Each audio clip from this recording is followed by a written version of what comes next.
शाम के 6 बजे थे। गुड्डी जो हमारे साथ बैठी है, गुड्डी का लड़का लाइट ठीक कर रहा था। तभी कुछ दबंग आते हैं और उनको बोलते हैं कि तुमने हमारी लाइट खराब कर दी। और जब वो कहासुनी होने लगती है तो उनको मारने पीटने लगते हैं। जब गुड्डी इसको लेके मना करती है तो इनको भी माँ बहन की गालियां देते हैं। साथ ही साथ गुड्डी की लड़के की जो बहू है, जो 8 माह की गर्भवती थी, उसके साथ भी मारपीट करते हैं। अंजाम ये होता है कि उसको प्री मैच्योर डिलीवरी होती है।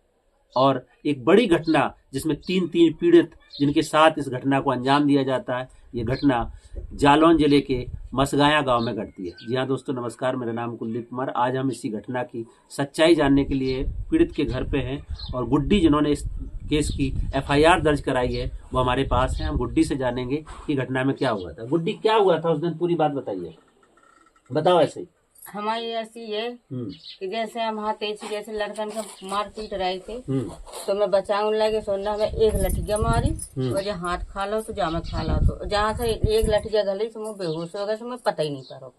अच्छा, हाँ, तो काहे के वजह से लड़ाई हुई थी? यही लाइट आई के पीछे वही थी, लाइट के पीछे से। तो लड़के को भी मारा और सबके हमें तीनों जनन के मारो, घर को घर ही नहीं। हाँ, फिर क्या हुआ? फिर का मार पीट के भाग गई हैंगी जी, दोनों आए सुजी भाग गई हैंगी। हाँ, वो घर की आए मार सुजी सब भाग गई हैंगी और बस हम बेहोश डरे। और बहू का तो बाल बच्चा सोने लठिया घूट गई, सुबह मरद से बची। हाँ, ऐसा है। तो पुलिस को किसने सूचना करी थी? है? पुलिस को किसने सूचना करी? इनने बहू ने करी। बहू ने करी। हाँ। तो ये गुड्डी है जिन्होंने इसकी FIR दर्ज कराई है। FIR की कॉपी हमारे पास है। फिलहाल इस FIR में BNS section 333, BNS section 150 sub clause 2, BNS section 352, BNS section 351 sub clause 2 और SC/ST एक्ट की धारा 325A में ये मुकदमा पंजीकृत कर लिया गया है कोतवाली कालपी में। अब इस पूरी घटना को लेकर के CO को इन्वेस्टिगेशन करना था। पुलिस को सूचना किया इनकी ही बेटे की, जिसके साथ विक्रम, जिसके साथ उन्होंने मारपीट की शुरुआत किया था, जो लाइट ठीक कर रहा था जब ये घटना को अंजाम दिया गया। विक्रम की ही पत्नी जो 8 माह की गर्भवती थी, जिसके साथ इस घटना में हाथापाई होती है और उसका पेट में चोट आती है और उससे बाद प्री मैच्योर डिलीवरी भी होती है। जिसने पुलिस को सूचना दिया था वो पत्नी भी हमारे साथ हैं। मैं उनसे जानना चाहूँगा, कमला से। आप बताइए कमला, क्या हुआ था उस दिन? आप उस दिन ऐसा हुआ था कि वहाँ से लाइट डाल रहे थे जी, बोले कि लाइट हमारी लंगड़ हिल गई है। जी बोले ठीक, गलती से अगर हो रही हम गलती माफ कर रहे अपनी। तो बोले ठीक है, भोसड़ी की मादा चो तेरी मथारी तो ये चमड़ा बाहर निकल, असलियत को तो निकला। सी ने बोले देख असलियत मत धराओ। फिर जी बोले ठीक, निकल के आओ। फिर अंदर आए, फिर इनको मारा। इनके बीच में हमारे तो हमको भी मारा। उनका लड़का भल्लू था वो। गाड़ी हमने लाला तुम गाड़ी क्यों दे रहे हो, तुम्हें तो कुछ नहीं कहा उन्होंने। घर में लाइट डाले, गलती तो गलती मना ली है, लेकिन सब लोग, उनकी माता, उनके पिता, उनके परिवार के सब लोग आ गए, मारपीट की यहाँ पर। और जब मारपीट की हम तो मतलब अपने आप में होश नहीं था, हम नहीं चल नहीं पा रहे थे। हमारे घर की आए, उन्होंने हमें संभाला। फिर हमने 100 नंबर किया, एम्बुलेंस बुलाई, तब यहाँ पे आई, हमारी जांच की, तो एम्बुलेंस हमें ले गई कालपी। और यहाँ पे पुलिस मतलब वो भी 112 भी गई थी। वहाँ पे जांच की। जांच के बाद में पता चला कि 8 माह की लड़की है, हमारी नॉर्मल मतलब डिलीवरी होने से पहले हो जाएगी। लेकिन उन्होंने जांच की, फिर उसके बाद में उनके 2 पुलिस वाली की, एक लेडीज थी, एक जेंट्स था। वो फिर उनकी लिखत पढ़ी करके हमें उराई में भर्ती किया। उन्हें भर्ती करने के बाद में वो डिलीवरी पे नहीं ले रहे, तो उन्हें बोली कि ऐसा पुलिस केस है, इनको भर्ती आपको करना पड़ेगा। तो उन्होंने फिर भर्ती हमको किया। तुम रात भर बेहोश के मारे मतलब तड़प रहे थे, हमें उन्होंने देखा नहीं। फिर हमने की, हमने दीदी हमें देख लो, हम अपने आप में बहुत तड़प रहे हैं। फिर उन्हें सुबह पारे 8 बजे करीबन लड़की हुई थी। तो कमला, आप ये बताइए कि पुलिस को आपने सूचना किया तो कितनी देर में यहाँ पे पुलिस आई? हमने पुलिस को सूचना दी, कम आधा घंटा लग गया पुलिस को आने पे। वो उल्टा पर्चे पे मतलब पहुँच गए थे, दूसरे उसमें पहुँच गए थे। फिर हमने दोबारा पर्चे दिया, तब यहाँ पर मसगाया। तो इस पूरी घटना में किस किस को चोटें आई, किसको इसको गंभीर, मतलब जिनके साथ गाली गलौच या मारपीट हुई है? आपके पति को हुआ, आपको हुआ, आपकी सास को हुआ? हाँ, हमारे पति के सिर में लग गई थी चोट, सर फूट गया था, हमारे पेट पे लग गए, हमारे हाथों पे आ गई थी चोट, लाठी आठी मारी थी, हमारे सास को भी मतलब हाथ सूज गया तो उन्होंने भी लाठी मारी और चबा लिया था। तो ये पुलिस को सूचना एफआईआर कराने कौन गया था?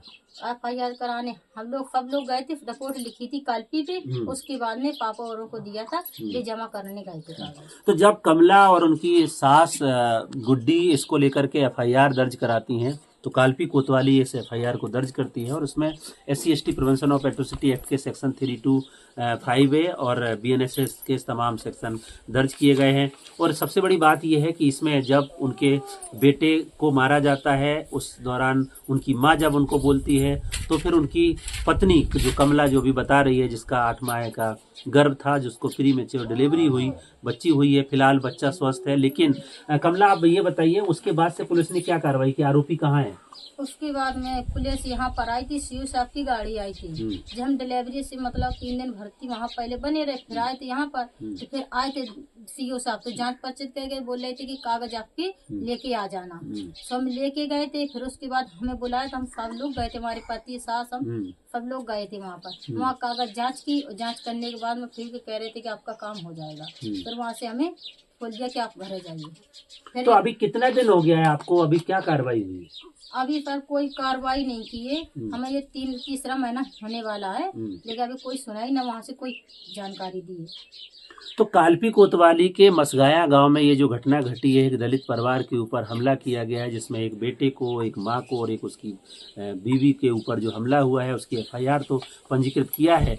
एफआईआर के बाद लगभग 3 माह होने को अभी कोई कार्रवाई नहीं हुई है। आरोपी कहाँ है, जेल में है या बाहर है? आरोपी यहाँ पर बाहर है, गाँव मसगाई में है।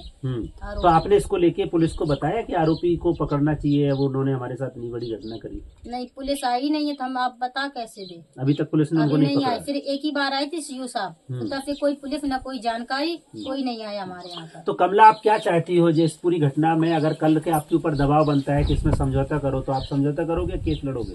हम समझौता नहीं करेंगे सर, हमारे ऊपर बीत चुकी है, इसीलिए हम केस लड़ेंगे। बिल्कुल। तो कमला केस लड़ना चाहती है क्योंकि उसके साथ, क्योंकि वो जिंदगी और मौत से जूझ करके आई है। 8 माह की गर्भवती महिला जिसके चोट आती है, अस्पताल भर्ती होती है, महीनों अस्पताल में इलाज चलता है। फिलहाल उसका बच्चा और जच्चा दोनों स्वस्थ हैं, लेकिन सवाल ये है कि एक बड़ी घटना को अंजाम दिया गया जिसमें एक दलित परिवार के ऊपर बड़ा हमला हुआ है। गुड्डी आप क्या चाहती हो, आपकी क्या मांग है सरकार से? हमारी मांग है तो हम तो करेंगे अपने मन को। अगर उन्होंने कहा कि समझौता कर लो तो ना, हम ना करें, नहीं करेंगे, लड़ाई लड़ेंगे। गुड्डी के पति भी हैं, आप थोड़ा बीरन जी इधर आइए आगे, आपसे भी जानना है कि आपको कब इस घटना के बारे में पता चला, बताइए बीरन जी। अब इस घटना के बारे में तो हमारा घर तो मर ही चुका, तो जब हम थे नहीं मौके पर, अब ना लड़ाई लड़ेंगे, समझौता नहीं करेंगे। तो आपको इसके बारे में कब पता चला? हम तो रही में थे, बाद में पता चला जब यहाँ बेहोश हो तो एम्बुलेंस पहुंच गई अस्पताल, लेके गए, जब हमें पता चला। तो फिर क्या किया आपने? फिर यहाँ तो बहू को दिखाया, अस्पताल भर्ती करो और FIR करी। तो आप क्या काम करते हो, कैसे आजीविका चलती है, परिवार कैसे पालते हो? परिवार ऐसी पर लोग क्या करेंगे। तो आप इतनी गरीबी हालत में रह रहे हैं, इतना इलाज में पैसा खर्चा हुआ है, कितना खर्चा कर दिया आपने अब तक? इलाज में बहुत खर्चा होगा, जो कुछ होगा। सरकार से कोई आपको आर्थिक सहायता मिली? वही कोई सहायता मिली। ये SC/ST एक्ट में मुकदमा पंजीकृत है और SC/ST एक्ट में एक और प्रोविजन है, क्योंकि ये एक बहुत गरीब परिवार है। आप देख सकते हैं ये उनका घर है जहां इस हालत में ये पूरा परिवार रहता है और इसी हालत में ये यहाँ पे अपने और अपने बच्चों के साथ जीवन यापन करते हैं, जहाँ पे इस घटना को अंजाम दिया गया। SC/ST prevention of atrocity act में ये प्रोविजन है कि FIR के बाद 25% की आर्थिक सहायता राशि इनको दी जाती है, जो 1 लाख से लेकर के 8,25,000 तक है, अलग अलग सेक्शन में। अभी तक इसमें 3 पीड़ित हैं, किसी को भी मुआवजा राशि नहीं मिली है। 3 महीने से ज्यादा का समय होने वाला है। चार्जशीट फाइल पुलिस ने किया है, नहीं किया है, अभी पीड़ित के पास कोई डॉक्यूमेंट नहीं है। कुछ डॉक्यूमेंट हैं जो पीड़ित के सगे संबंधी हैं जिनके पास हैं, लेकिन फिलहाल इस केस को लेकर के पीड़ित इसी आसानमत में है कि हमको न्याय मिलेगा, हम समझौता नहीं करना चाहते। लेकिन सवाल ये है कि दलित परिवारों के ऊपर ऐसे हमले आखिर कब तक होते रहेंगे? पुलिस ने FIR कर दी है, 90 दिन से ज्यादा का समय हो गया है, ना ही राहत सहायता मिल रही है, ना ही उनको आरोपियों को पकड़ा गया है। आने जाने के लिए भी इनके पास पैसा नहीं। वीरेंद्र, आप ये बताइए, आप अभी तक कार्रवाई क्यों नहीं करे? पैसे नहीं है मेरे पास आने जाने के लिए। आने जाने के लिए पैसे नहीं, तो क्या मांग है आपकी, क्या चाहते हो? सरकार से क्या मांग है? आज आपकी ये बात सरकार तक जाएगी, बहुत लोग देखेंगे, तो आप उससे क्या कहना चाहते हो? सरकार मदद दे। मदद दे। आपको केस लड़ने के लिए केस लड़ने के लिए। आप लड़ेंगे? हाँ, और आरोपी भी कह रहे हैं कान लगी कि अभी तो कम मारा और मारेंगे कान लगी। अच्छा, ये बात बोल रहे हैं? हाँ, बोल रहे हैं। तो आपने ये पुलिस को अवगत कराया है? पुलिस को बताया है कि वो धमकी दे रहे हैं? अभी तो नहीं बताया। नहीं बताया, लेकिन आपको धमकी मिल रही है? धमकी मिल रही है। गुड्डी, आपको? हाँ, यही है जो केयर बता रहे हैं। अच्छा, तो ये पूरा परिवार जो है अभी भी धमकियां सह रहा है, क्योंकि वो वीरेंद्र बता रहे हैं कि उनको धमकियां दे रहे हैं कि अभी तो कम मारा है, अभी और मारेंगे। हमारी अपील है कि ऐसे परिवारों की सरकार सुरक्षा करे, क्योंकि सरकार ये बात बोलती है, और इसी के लिए तो SC/ST prevention of atrocity act है कि दलित परिवारों की रक्षा हो सके, उनको कानूनी सहायता मिल सके, फ्री लीगल एड मिल सके, आर्थिक सहायता मिल सके, ताकि वो अपनी इज्जत और सम्मान के लिए लड़ भी पाएँ और इज्जत और सम्मान से अपने गाँव में जीवन यापन भी कर पाए। फिलहाल ये कालपी तहसील के मसगाया गांव में, जो कि कालपी कोतवाली के अंतर्गत आता है, मसगाया गांव का रहने वाला ये दलित परिवार आज न्याय की गुहार में अपने घर में है। उम्मीद करते हैं कि इस परिवार को न्याय जरूर मिलेगा। आज की घटना में इतना ही, कल फिर मिलेंगे, तब तक के लिए नमस्कार। जय भीम, जय संविधान।